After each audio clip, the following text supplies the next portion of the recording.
Show. I'm Stephen Colbert. Happy Friday. What else is there to say? Y'all ready for the weekend? I am. I absolutely am. You guys, you've heard about this Donald Trump guy? It's crazy. He isn't even president yet, and Donald Trump is already saving jobs. For instance, he has done wonders for mine. And yesterday, thank you. Not worth it, but thank you. And yesterday, Trump was at the Carrier air conditioning plant in Indiana after saving 1,000 jobs from being shipped to Mexico, sending a clear message to Mexican workers: if you want good-paying factory jobs, you're gonna have to come here and take it from an American. Dare you. And everyone, you know, he said he would do it. He did it. Yeah. And you gotta say, that's pretty impressive. You know, I don't know how he did it, but it happened. And everyone was surprised by this Carrier deal. Even Donald Trump was surprised. Because, and this is true, he didn't remember that he promised to do it. And they had a gentleman, worker, great guy, handsome guy. He was on. And it was like he didn't even know they were leaving. He said something to the effect, "No, we're not leaving, because Donald Trump promised us that we're not leaving." And I never thought I made that promise. And I'm saying to myself, man. And then they played my statement.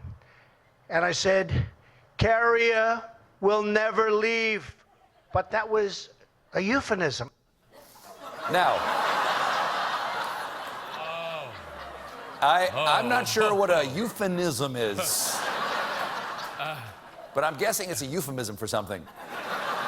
The point is, Trump hadn't planned on doing this, but then ended up doing it anyway. Sort of like how he got elected president. It just shocked him. And he did it.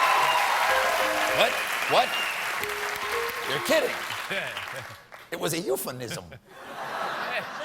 And he was able to do this deal thanks to Mike Pence, who, as governor of Indiana, was able to offer Carrier a tax break.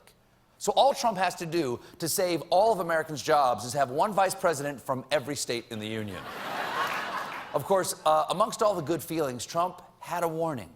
Companies are not going to leave the United States anymore without consequences. Yes, Carrier faced harsh consequences, like $7 million in tax breaks. So watch out, ISIS. Knock off the nonsense, or you're going to get pajamagrammed. And ever since Trump got elected, there's been a lot of attention on what's called the alt-right news blog, Breitbart. I'm not sure if it's .com or I think it's .white. It's .white.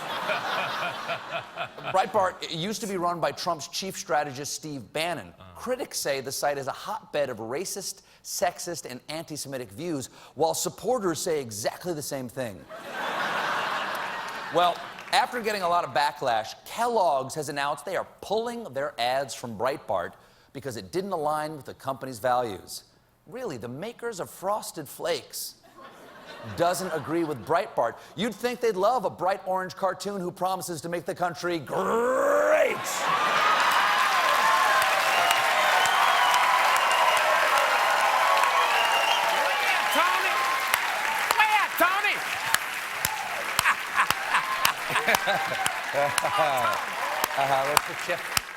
In response to Kellogg's pulling ads, Breitbart said they were sorry to see a valued advertiser go and would work to try to repair the relationship in the future. Just kidding. They actually published this article titled #DumpKellogg's. Breakfast brand Blacklist Breitbart declares hate for 45 million readers, and went on to say, if you serve Kellogg's products to your family, you are serving up bigotry at your breakfast table.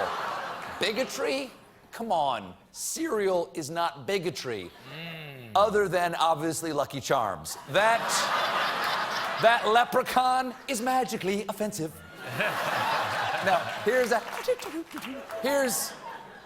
that Trix Rabbit's weird, too. I don't know why. Keep him away from the kids. Now, here's some happy news. Someone committed a crime and got away with it.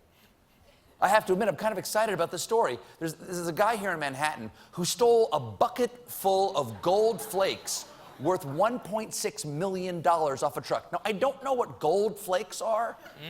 I assume it's Donald Trump's breakfast cereal. This guy just walked up to the back of an armored truck and took it. It was the perfect crime, except for the dozens of cameras that filmed him doing it. Here he is checking out the back of the truck, then he just grabs an 86-pound bucket of gold. Run, bucket man, run!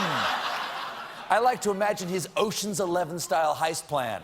All right, first I assemble a crack team. Muscles, brains, Chinese acrobat. Here's the plan. I'm gonna walk up to the bucket and take it. And then I'm gonna have it. All right, shoot some holes in that, shoot some holes in that. Somebody get me Julia Roberts. The thing is, that's how you get Julia Roberts, like this. The thing is, this happened on September 29th, and they still haven't caught the bucket of gold thief. Now, I'm no detective, but have they checked at the end of a rainbow?